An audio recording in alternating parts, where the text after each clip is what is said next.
So go on. So you're saying that a real apostle established the Catholic Church? Jesus established the Catholic Church when he said, to Peter, upon this rock I'll build my church. Yeah, that was Israelites. So where does the Roman part come in? The Roman bit is this. It's attached partly because in Protestant polemics, they like to say Roman Catholic Church to distinguish that from what they called the real Catholic Church, to which all true Christians belong. So it's partly polemical.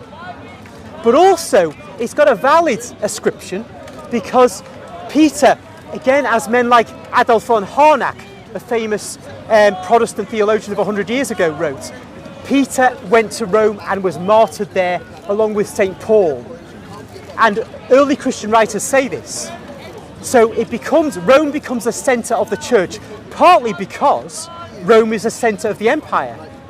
And where the centre of power is it makes sense to have the centre of the church there, because it can transmit a lot of its orders and engage with the imperial authorities more successfully. So it becomes Roman in that sense. Yeah, but isn't Rome a more dangerous place to go? Wouldn't it be, because you had Jerusalem, obviously Jerusalem got sacked. Yeah. And then they're saying, I know in the history it says about how a lot of people went to Alexandria. Yeah, okay. And that's where some of those church fathers are from as well. Well, St. Mark founded the church in Alexandria. That's what our tradition says. Yes. So they were going all over the place, yeah. Right, so but wouldn't it have been more, you'd expect it more to be in that area rather than to go toward the enemy? Okay, here's how it goes. You know, St. Paul was directed by God effectively to go to Rome. Yeah. We see that in the Acts. Peter went to Rome and Paul went to Rome because they were the centres of the empire. Now we know from Acts that Paul definitely wanted to go to Rome because that's where Caesar was. Yeah. And he didn't just want to go and put his case to Caesar, he wanted to take the religion, the Christianity to the heart of the empire. Yeah. That was a logical position to take. Get the religion to the centre of the empire and from there it can radiate out everywhere. Now to go to the most dangerous place seems a bit reckless. But of course these men had the Holy Spirit. If you didn't go to the centre of the empire, if you went further afield, you would not be enabling the religion to spread as rapidly. It needed to go to the centre of action. Yeah, but then you're going to the centre of the pagan. You're right, yeah. Yeah. The heart of the beast.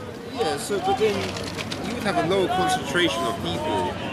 Those people would be harder to convert, wouldn't it be, than the more poorer people out in the sticks? This is exactly, well, in Rome, it was the poor who flocked in huge numbers to the church. We have early church writings about the popes were administering vast amounts of money that the rich patrician Christians were giving for the poor of Rome. And this went on in the early centuries.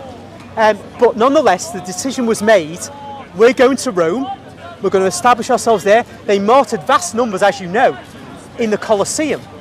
And they were killing them elsewhere, but Rome was the place where Satan was seated in many ways, not just Pergamum in the Acts of the Apostles. Sorry, in the book of Revelation. So the decision was made, and I think it was a very good decision because the faith did establish and conquer and spread. And so for me, the decision was really that of the Holy Spirit. Because alternatively, you know, we could have had a situation where the decision was made, but the church was wiped out. Could have happened because you're talking about they should have been a bit more prudent, a bit more wary, and it could have gone wrong. You're dead right. It could have done, but the Spirit is with it, and so it did not die out.